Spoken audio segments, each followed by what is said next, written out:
Bueno, vamos a hablar del contrato social moderno. El contrato social moderno tiene como propósito la formación del Estado-Nación.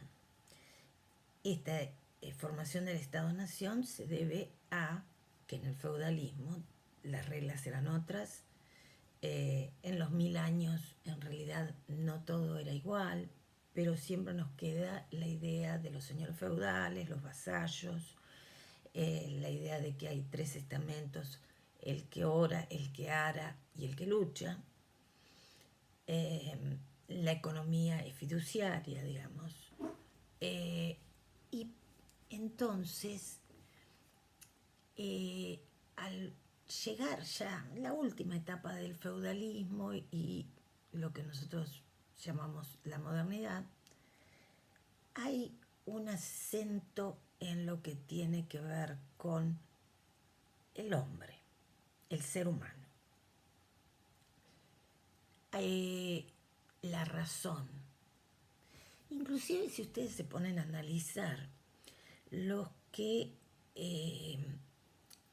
hacen, escriben, discuten ciertas cuestiones sobre la ley, sobre el derecho, sobre la ciencia, etcétera, etcétera, discutiendo, digamos, el mismo dogma, que es el dogma de la Iglesia, son los religiosos, porque eran los únicos que tenían educación. Pero al margen de eso, lo que nos interesa es, tenemos la idea de que hay que formar un Estado-Nación. ¿Por qué? Porque había luchas, muchas luchas cruentas, violentas, conflictos armados, y hay que resolver esto. Empezando por Thomas Hobbes, que escribe su libro en 1651, uno ve cómo él observa todo desde el punto de vista de lo científico. Él hace un análisis científico. De hecho, cuando él busca cómo resolver el problema de la violencia y apuesta a ese contrato social, pacto social o como le queramos llamar, él está aplicando lo que vio en la ciencia. Porque no nos olvidemos que fue, él escribe su libro Leviatán en 1651, tiene otro previo que es de Kibe, donde plantea este análisis, donde va a hacer intervenir el razonamiento deductivo, porque es científico, y él va a querer que la sociedad funcione de acuerdo a cómo él está viendo que está funcionando la ciencia, cómo funcionan el mundo, cómo funcionan las leyes científicas. Entonces, usa de metáfora el estado de naturaleza que nosotros vimos que se asemeja a esta idea de, en la teoría de los juegos, del dilema del prisionero generalizado. ¿Por qué? Porque donde hay tanta desconfianza está clarísimo, ¿no?, que este modelo matemático describe muy bien hasta qué punto en ese estado de naturaleza hobbesiano, donde el concepto de persona es negativo, donde él dice que las personas, él dice el hombre, ¿no?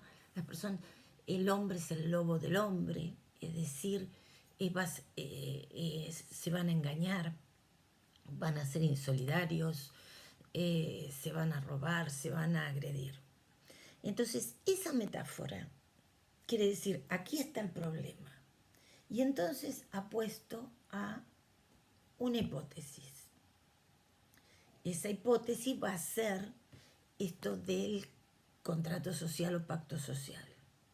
Entonces él dice, bueno, mi propuesta es la siguiente. Las personas que están viviendo en estado de naturaleza van a llegar a un momento donde hay una asamblea, una gran asamblea, y deciden entre todos la necesidad de, deciden, porque tienen la necesidad de, y deciden que le van a dar todo el poder a un soberano. Ese soberano puede ser un parlamento, puede ser, digamos, puede ser un organismo colegiado, puede ser una sola persona, pero el asunto es que le van a dar todo ese poder. ¿Por qué? Porque tienen miedo a la muerte violenta. Esto tiene que quedar bien claro. El texto del Leviatán de Hobbes es importantísimo porque como John Rawls dice en uno de sus libros que es imposible no tomar el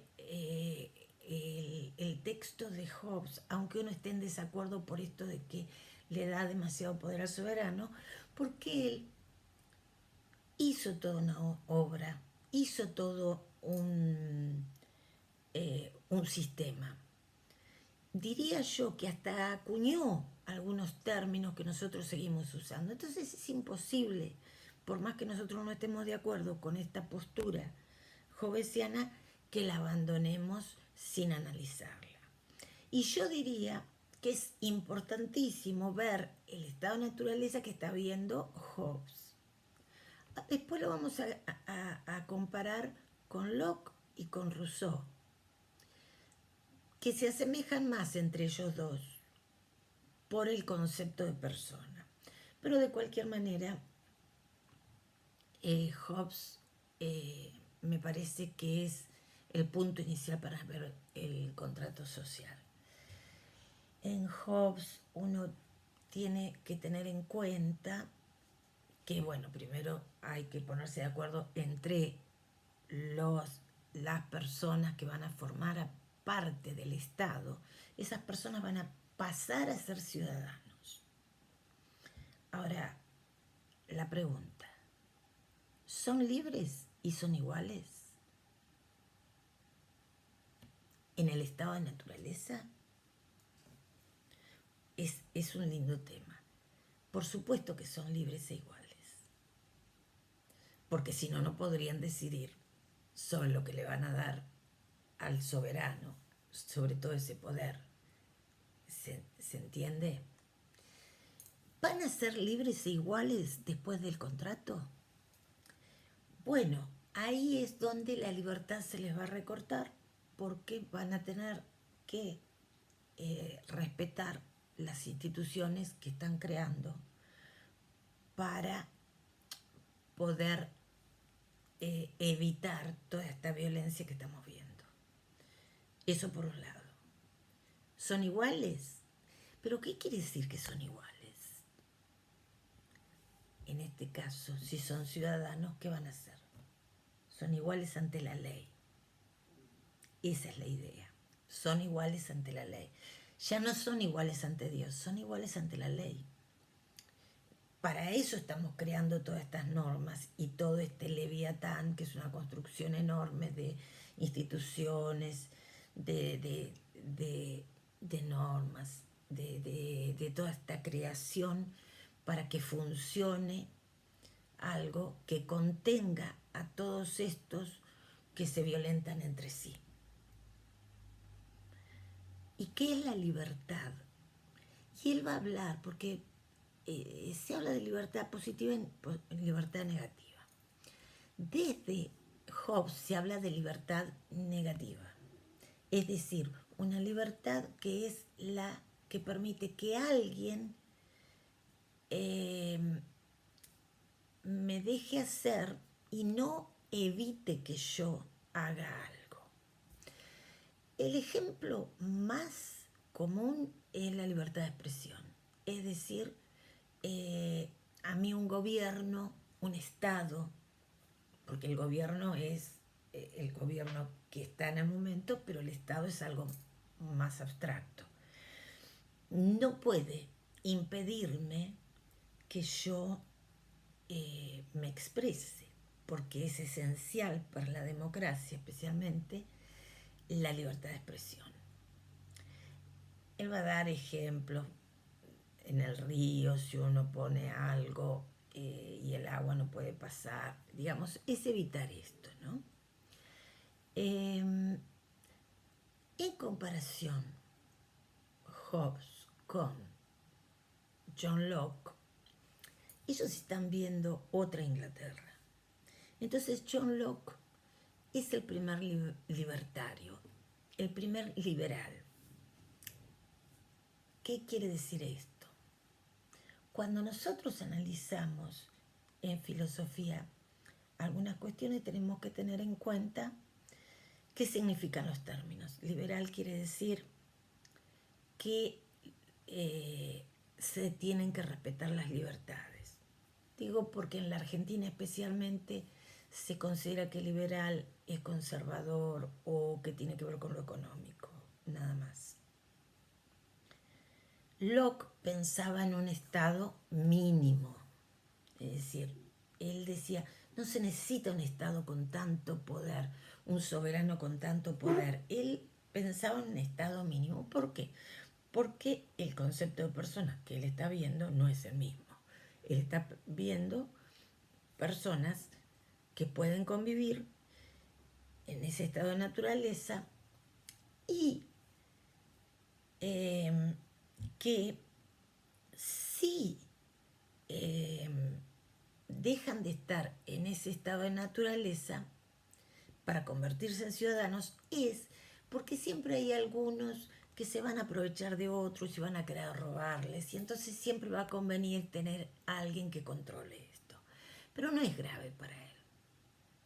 Mientras que en Hobbes el estado de naturaleza era el estado de guerra, para pasar al estado social, donde ahí había la calma y que solamente se podía salir de ese estado social si el soberano no cumplía con lo más importante, que era proteger mi vida. En el caso de Hobbes, él dice, el estado de naturaleza se puede vivir, pasamos al estado, y el estado de naturaleza no es el estado de guerra. Sí va a haber un estado de guerra, pero no significa que implique estado de naturaleza en Hobbes. El estado de guerra puede ser en un momento donde el Estado no me proteja. En ese momento que el Estado no me protege, yo me siento en estado de guerra y entonces doy como me permito pensar en que en ese momento se cortó, como si fuera, en esos momentos el Estado social no existiera. Y entonces yo me puedo defender como hubiera preferido que lo hiciera el Estado, por ejemplo. Entonces, en Locke las cosas cambian. Él está pensando más en la propiedad, pero está pensando en que las personas tienen que trabajar para su familia y exclusivamente para eso. No tienen que tratar de acumular. Si hay un árbol con manzanas, tienen que bajar las manzanas que se van a comer y no más que eso. Si necesitan una tierra para cultivar, va a ser esa tierra que necesiten para la familia y no para acumular. En el caso de Hobbes, de Rousseau, perdón, en el caso de Rousseau, él tiene uno de sus primeros textos, es el de las desigualdades, es el tema de la igualdad económica. Entonces él dice que el problema principal se da cuando alguien cerca la tierra y hay otro que lo cree. Ese que cerca la tierra dice, esta tierra es mía, y el otro se lo cree. Él no estaba de acuerdo con la civilización y de mala gana acepta, digamos, el contrato social. Para él, en el estado de naturaleza, es el del buen salvaje. Está todo muy, pero muy bien. Pero no hay otro remedio porque las cosas, digamos, históricamente vinieron a ser así, Y entonces se centra en el análisis de la voluntad general. Sobre la voluntad general, él está pensando en una democracia como en los cantones suizos. Dice de una democracia directa, donde todos opinen. Por supuesto tiene sus dificultades, porque donde él dice que el ciudadano tiene que andar de asamblea en asamblea, cosa que resulta bastante difícil, porque hasta existe el hecho de que alguien pueda estar enfermo, ¿no? Y que no pueda ir de asamblea en asamblea, o que no tenga una idea bien clara de lo que realmente prefiere, como cuando veíamos el teorema de Arrow, que decía que una de las cosas que no tiene que pasar es que haya un dictador. Es decir, que no tiene que pasar que el ordenamiento de preferencias de todos termine siendo el de alguien del grupo. Es decir, habría que evitar lo que en términos de estos tiempos del contrato social moderno se llama populismo. El populismo quiere decir esto, ¿no? De que no haya lo opuesto a Locke. Locke va a darle más énfasis al consentimiento. Hay que diferenciar consentimiento de consenso, no nos olvidemos de eso. Quiere decir que cada persona tiene que consentir en lo que decide el grupo social, es decir, lo que se va a decidir en ese estado social. En cambio, en Rousseau, lo importante es lo que decide, hay una sola voluntad, la voz del pueblo, y lo que decide el grupo, la comunidad. El problema, que él nunca dijo cómo se accedía a esto. Entonces, bueno, de ahí viene todo esto que ya habíamos visto y que por eso esta ida y vuelta de lo que dice Condorcet, del dilema, ¿no? De la paradoja de Condorcet, donde cuando uno se pone a hacer una sumatoria del ordenamiento de preferencias de cada uno de los ciudadanos, se encuentra con que no siempre es razonable, es racional, digamos, la respuesta. No siempre es transitiva el resultado. O nos encontramos con esto, con que hay alguien que fue el que terminó digitando ese resultado de toda la votación, ¿no? Bueno, estas serían las cuestiones principales. La libertad, la igualdad, que está en todos, todos consideran que hay libertad e igualdad, si no, las personas no podrían decidir. Pero ¿qué énfasis le vamos a dar a la libertad a posteriori del pacto? En Locke va a haber muchísima más libertad. En Rousseau va a haber esta preocupación por la voz del pueblo. Y Kant viene como a ordenarnos más y a explicarnos que el ciudadano tiene que ser libre, o sea, ¿qué es la libertad en el ciudadano? ¿Qué es la igualdad? ¿Qué es la igualdad ante la ley? Y viene a plantear con mucho énfasis esta cuestión del derecho, porque no es nada más y nada menos que esta construcción de la que venimos hablando durante toda la modernidad la que nos va a llevar a el énfasis en cómo resolver todos los conflictos a través del derecho.